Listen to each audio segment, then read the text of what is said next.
Welcome to The Being Leader. I'm Annabelle Graham. Happy New Year, everyone. I hope you're well and had a chance to rest, restore and reflect over the holiday period. So, it's now 2021, and I think nearly everyone wanted to say goodbye to 2020. Really hopeful that the new year would make a difference. An end to the pandemic, a vaccine, a return to normal. No, we're in lockdown again. But what's normal? Surely everyone wants to get back to meeting people and being sociable.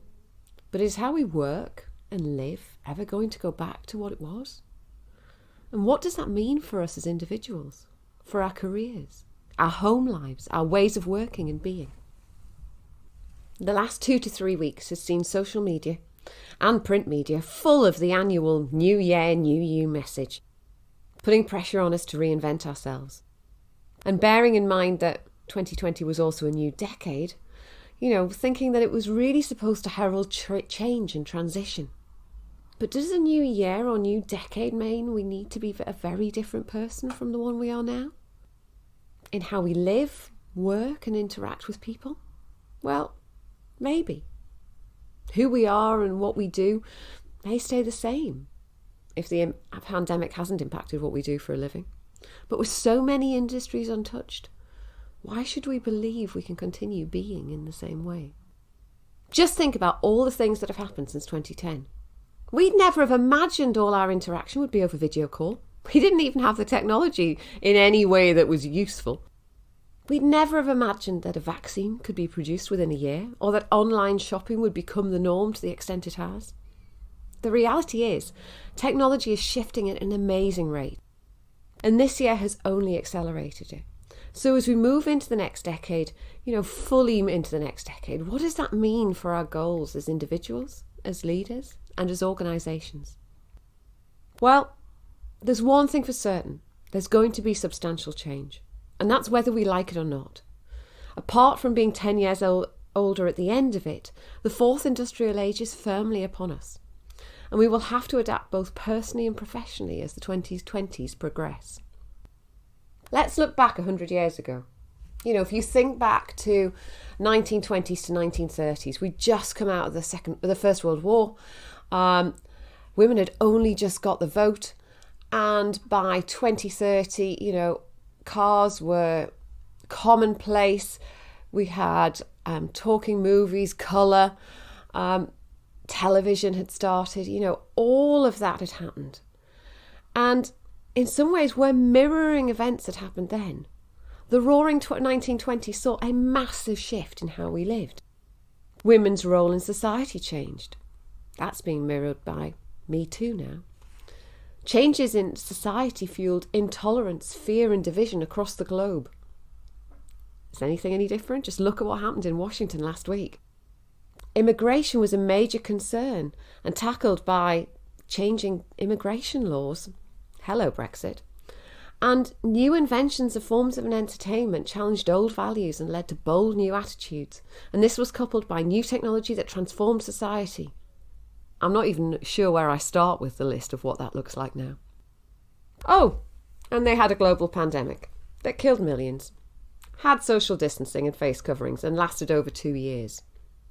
If you haven't looked up the Spanish flu, you should. We've learnt nothing. We got cocky. We forgot. Oh, no, I lie. New Zealand paid attention. So all those things sound pretty familiar, right? We're seeing this now. So the trends are somewhat predictable if we think about what 2030 is going to end up looking like, even if the end result isn't. But we've got to think, is out with the old you completely correct as the world shifts around us? Should you wholeheartedly change what you do, how you behave, and how you live your life? Well, it depends on you. As the posts, articles, podcasts and videos calling for change, instead of doing that, I'd suggest that you stop and reflect on you, your life and working life, and what exactly it is you want. Step off the hamster wheel of doing what you think you should do and check in instead with some of the more fundamental questions. What do you really want to be? What are your dreams? And what is your intention? I want you to ask yourself about 5 things. First of all, purpose. What are you aiming for? If you think about what you're passionate about, that thing that gets you out of bed in the morning enthused, what is it? And what do you want to be known for? What legacy do you want to leave as an individual, in your family or at work? The last year has made people reconnect and reflect. So if you haven't had time to sit back and do that yet, start thinking. Next, I want you to then think about your brand, how you come across. Think about, how do you want to show up and be in your life? How do you want others to see you? And how do they see you now? And is what you want and how you want to be seen and perceived congruent with how you are seen and perceived?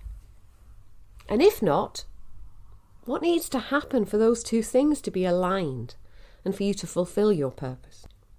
If you think about values and beliefs, what's important to you?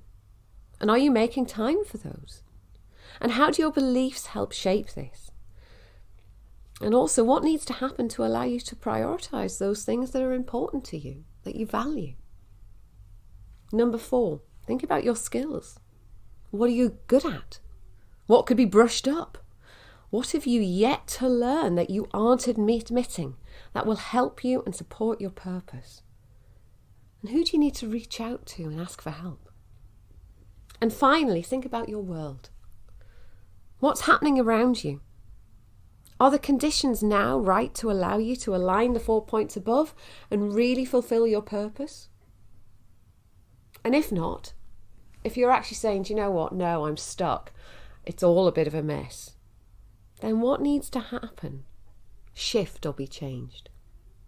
Now let's think about the future.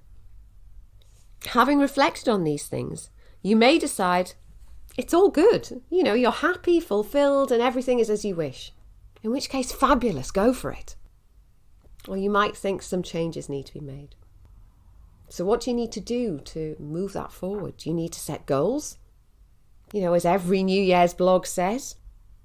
Well, that probably depends on how you are with goal setting and with habits. So think about that for a minute. Are you somebody who's habit-free and struggles to stick to anything? Are you a habit former who can put things in place and make them happen repeatedly? Or are you simply that type of person who gets up one morning and says, do you know what, I'm going to stop that, or I'm going to do X. And from that day on, they make the change and never look back. Now, if you're in the first camp, if you're that habit-free person who can't stick to anything, then goals are probably quite a good thing for you. Short-term, really tangible and small, so that you can see progress. You can see that to-do list like a star chart on the fridge, and you can see the progress that you're making and move on to the next one. And you've got to remember, a small goal is not a bad thing as long as it's leading to the end purpose that you want to achieve. And those little marginal gains really do add up to big shifts. If you're in the latter 2 camps, however, either somebody who can form habits really well or just decides they're going to do something and gets on with it, then instead of setting goals, I'd like to invite you to do something different, which really may help your approach because it's a lot more holistic. And I think sometimes when things are uncertain and when the future ahead of us and the world in which we're working and operating and living isn't quite as tangible or as definite as we would like it to be, this can be something that's really useful. Instead of goals, I want you to set your intention. So what is an intention?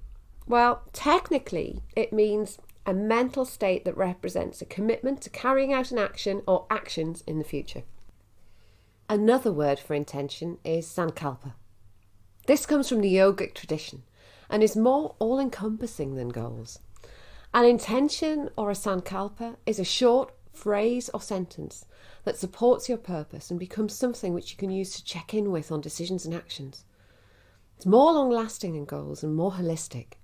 It gets you to think about how you want to go about doing something, the things that are important to you, and is much more likely to enable you to tap into your purpose and what you want to achieve in the long run, rather than be hung up about the small measurements or the small goals that you have to achieve as you go through.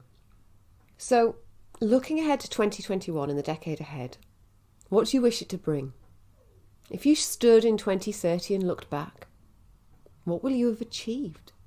What was and is your purpose and intention? I sat and thought about this last year. And to give you an idea of what a Sankalpa looks like, I decided that going forward into the decade, there was 5 words that were going to guide me. They are energy, sustainable, deliberate, connection, and collaboration. And they're brought to life like this.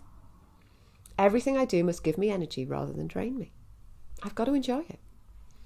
Everything I choose to do should be deliberate and it should be sustainable. It should be something that will continue rather than a one-off.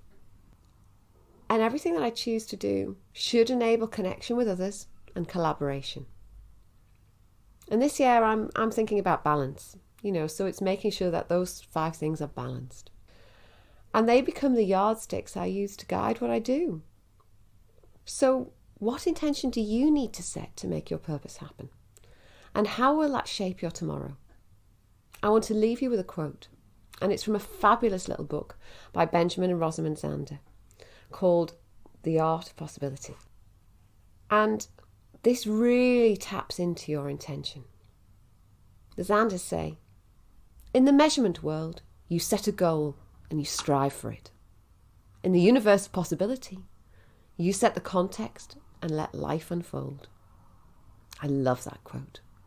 Let's be in the world of possibility. Thanks for listening to The Being Leader.